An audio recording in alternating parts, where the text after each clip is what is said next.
নমস্কার, ফুলন পাপড়ির নতুন আরও একটা ব্লগে সকলকে স্বাগত।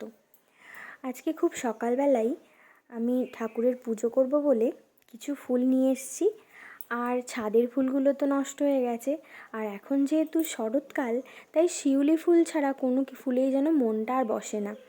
আর আমাদের একটা গাছ আছে, তাতে প্রচুর ফুল ফোটে। গাছটা খুব একটা বড় নয়, কিন্তু গাছের কোয়ালিটিটা ভীষণ ভালো, প্রচুর ফুল ফোটে।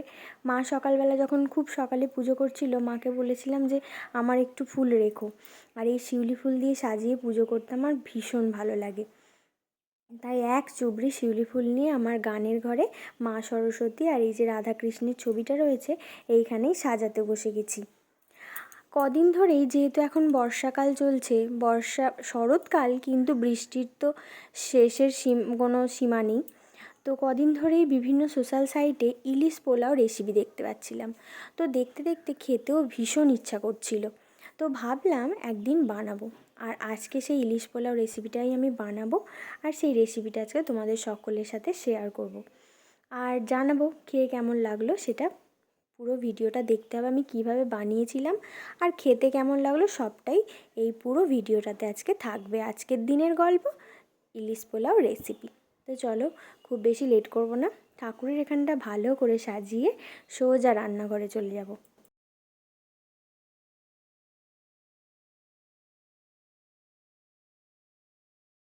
ইলিশ পোলাওয়ের জন্য আমি গোবিন্দভোগ চালটাকে ভালো করে ধুয়ে 10 মিনিটের জন্য ভিজিয়ে জল ঝরিয়ে রেখে দিয়েছি। আর কাঁচা লঙ্কা আর পেঁয়াজকে পেস্ট করেছি মিক্সিতে, পুরো মিহি পেস্ট নয়, মোটামুটি একটা পেস্ট বানিয়ে রেখেছি।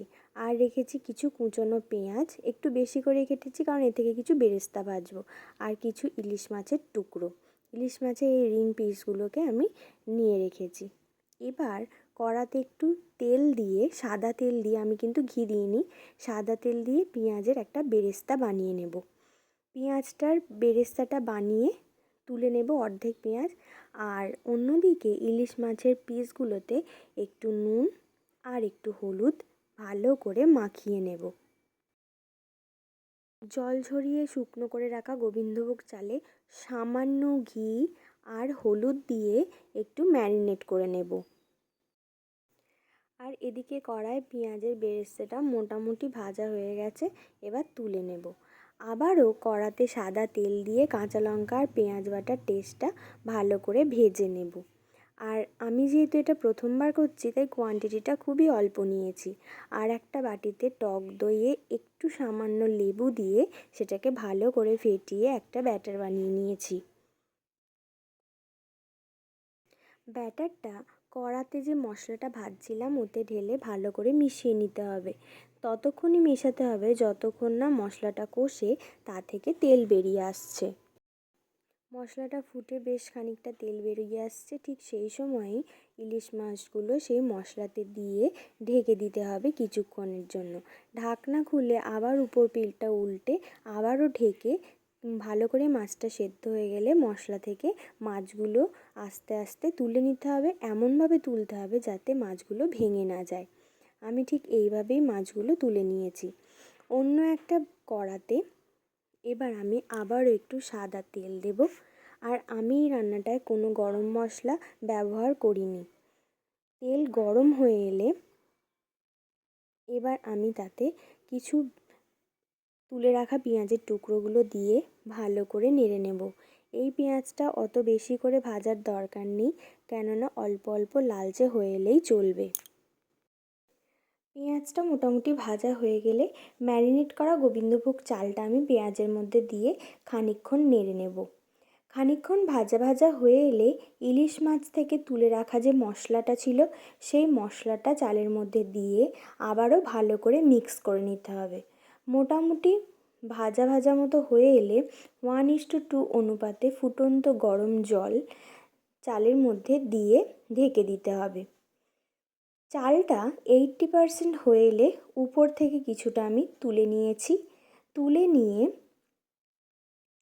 মোটামুটি 80% হয়ে এসেছে। এবার এর ওপর থেকে আমি তুলে অর্ধেকটা রেখে দেব এবং তার মধ্যে ইলিশ মাছগুলো আমি আবার ওই পোলাওয়ের মধ্যে দিয়ে দিয়েছি।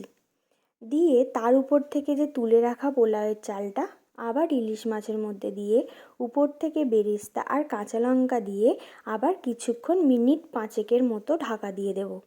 ঢাকনা খুলে দেখছি একদম আমার পোলাও রেডি। চালগুলো খুব সুন্দরভাবে সিদ্ধ হয়ে গেছে এবং মাছটাও ভাতের ভিতর ভাপেতে একদম পুরোপুরি ভালো মতো রান্না হয়ে গেছে। এবার আমি নামিয়ে নিয়েছি। দেখতে তো ভীষণ সুন্দর হয়েছে। এবার খেয়ে দেখব রান্নাটা হয়েছে কেমন। সেই মতো আমি একটা থালাতে আমার জন্য একটুখানি বেড়ে নেব। আর এর সাথে আর আদার্স কিছুর দরকার নেই। আর এর সাথে আমি একটুখানি শশা কুচো নিয়ে নিয়েছিলাম। আর খেয়ে দেখলাম ভীষণ সুন্দর খেতে হয়েছে।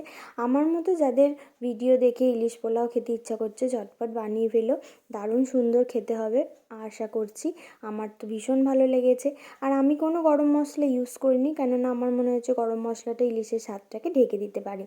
তো আজকের মতো এখানেই আমি ভিডিওটা শেষ করছি। আমার রান্নাটা ভালো লাগলে অবশ্যই লাইক করো, আমার চ্যানেলটাকে সাবস্ক্রাইব করো, আমার ফেসবুক পেজটাকে ফলো করো। আজকের মতো টাটা। দেখা হবে আবারও একটা নতুন দিনের নতুন কোনো গল্প নিয়ে। তবে আর কিন্তু বেশি দেরি করো না, ঝটপট বাড়িতে ইলিশ পোলাওটা বানিয়ে আমাকে কমেন্ট করে জানাও তোমাদের ইলিশ পোলাওয়ের টেস্টটা কেমন ছিল। টাটা।